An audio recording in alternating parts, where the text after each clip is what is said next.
My younger sister recently moved into her first apartment and wanted a small nightstand shelf by her bed to hold her phone and a glass of water. She asked for it to be a half circle top that also dips down like a half circle. So essentially this is a quarter of a watermelon.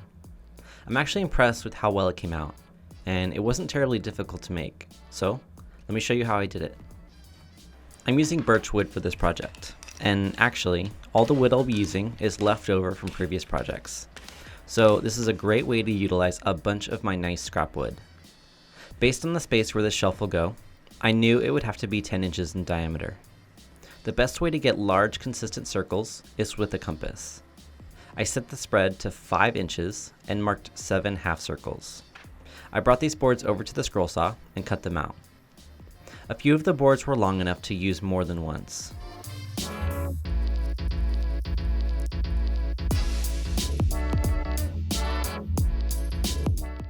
When that was done, I had a tall stack of 7 half rounds. Before I started gluing the stack together, I needed to create the way that this would mount on the wall. I figured the best way would be to create a unique puzzle piece that would slip into the back of the shelf. This puzzle piece would attach to the wall, and the shelf would attach to the puzzle piece. It'll utilize 2 layers of the shelf. I cut the shapes out of the rounds and cut the same shapes on extra pieces of scrap wood. Here is how the puzzle piece will fit into the back of the shelf.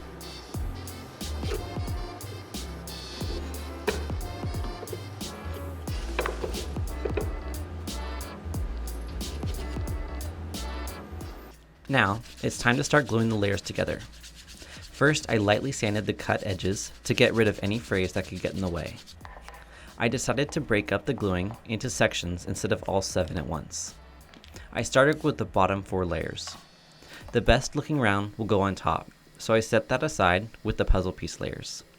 I applied glue to the entire surface of each layer, using a foam brush to spread it around. Then I used 2 bar clamps to begin squeezing the layers together, making sure they stayed together nicely. Because of the glue, they wanted to slide around a bit. When the 2 clamps were pretty set, I added a third to have 3 points of compression.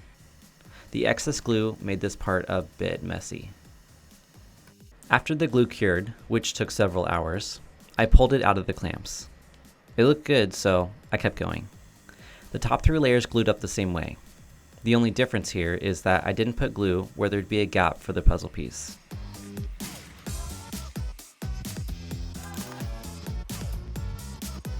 Some excess glue from the clamping got into the opening, as expected. So while the glue was somewhat malleable, I used a chisel to scrape it out.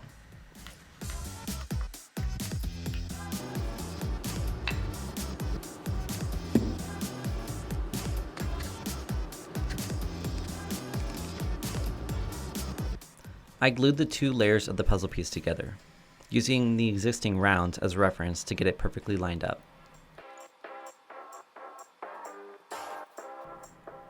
While that was drying, I glued together the 2 chunks to make my 7-layer cake.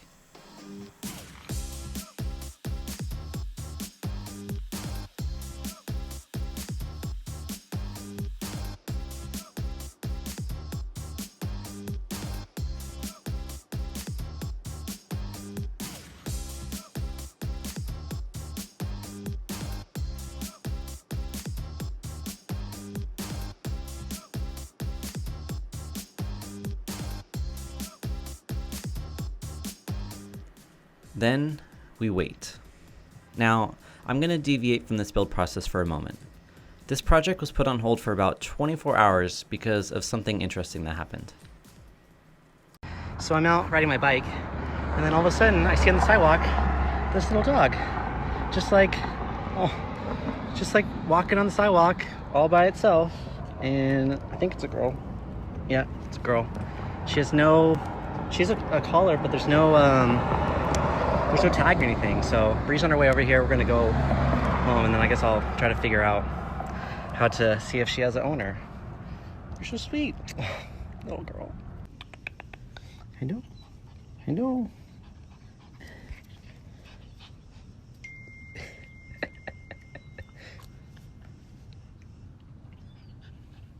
Update, so we're taking her to a vet to see if she's microchipped. see what happens. Update, no microchip, so we're gonna have to try a couple of different things.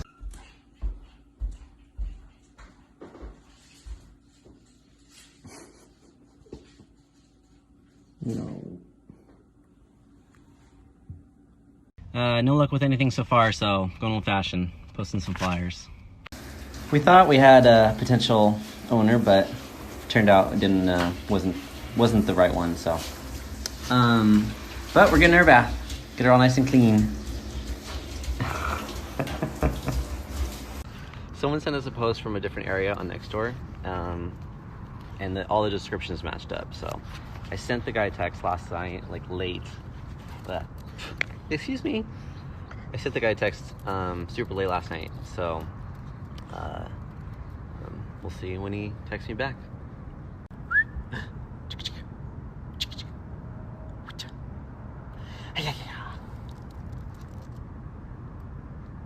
Huh? Update, the dog's been returned. So now we're going around and pulling down all the posters that I hung up because we're not about that wasteful life. So I'm glad we finally got her back home. And I feel like we did everything we could to track down her owner. I feel like if that happened to one of our dogs, I would hope someone would do the same. So, you know, treat others the way you want to be treated. I'm sure there's a few morals to this story, but get your dog microchipped, because even if they lose their tag or collar or whatever, they can still be, you can still identify them and figure out who they are and where they belong. So, you know. Okay, that's it. That's the end of the story. Have a good day. Okay, back to the shelf. Now, I had a large half cylinder that I needed to take a lot of material out of to turn into a quarter sphere. On the backside, I used the same compass to mark the same sized circle as a guide. I was contemplating different ways of removing the material, but ultimately decided to try something new. I picked up a 24 grit shaping disc for a grinder. This thing just chews through wood like it's nothing. I was actually really surprised at how well this worked. It'll be great to use this in other applications where I need to carve out a large amount of material. I worked for a bit, slowly shaping the shelf.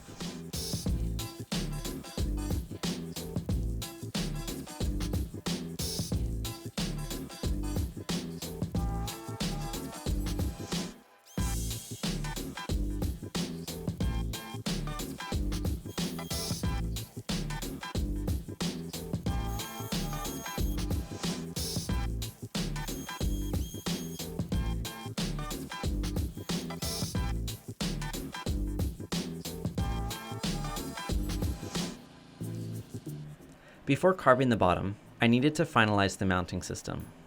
There still needs to be a way to attach the shelf to the puzzle piece. I drilled 2 holes through the bottom, starting with smaller bits and working up to larger ones. I put a screw into the puzzle piece so I'd have a way of removing it. With the piece pushed all the way in, I used a drill bit to mark the holes so they'd be perfectly lined up.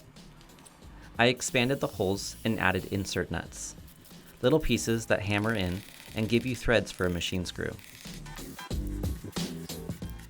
I expanded the holes on the shelf, part of the way down, to give room for the head of the screws. If this was from the top, it would be visible and kind of ugly, but since it's on the bottom, you'll never know it's there. I pre-drilled the holes for the screws that'll go straight into the wall. I added a countersink so the screw heads won't protrude at all.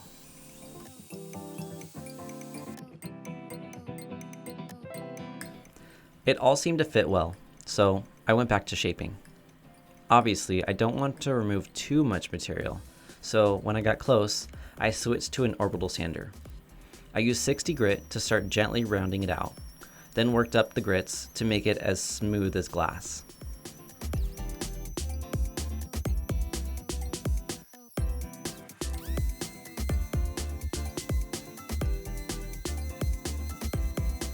I used a high grit piece of sandpaper to soften the edges by hand. My sister wanted a natural look to the wood without stain, so I decided to just use a couple coats of polyurethane. Before applying to the shelf, I tested on some scrap wood to make sure it wouldn't do something funky. I applied 3 coats of poly. The first coat was at 6 p.m., the second at 9 p.m., and the last coat the next morning. I let the shelf sit for 2 days for the poly to completely cure. And then, it was time to install. The shelf will go next to the bed, so she can have her modern day alarm clock and a glass of water. She decided how high to put the shelf because, well, she's the one who's going to be using it.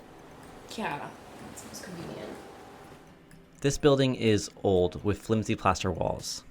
I could put drywall anchors into the wall, but previous attempts of hanging things that way in this apartment didn't go so well. So I'm just going to drive long screws straight into the wall. I made sure it was centered and level, and attached the puzzle piece, making sure it was flush up against the wall.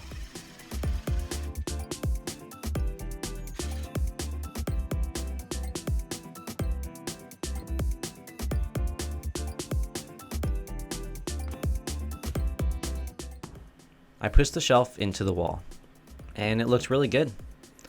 A little complicated ahead of time, but looks so simple on the wall. I attached the screws from the bottom to attach the shelf to the puzzle piece. And that's it. The shelf is done. It looks great and has been working really well for my sister. Okay, that's it for now. See ya.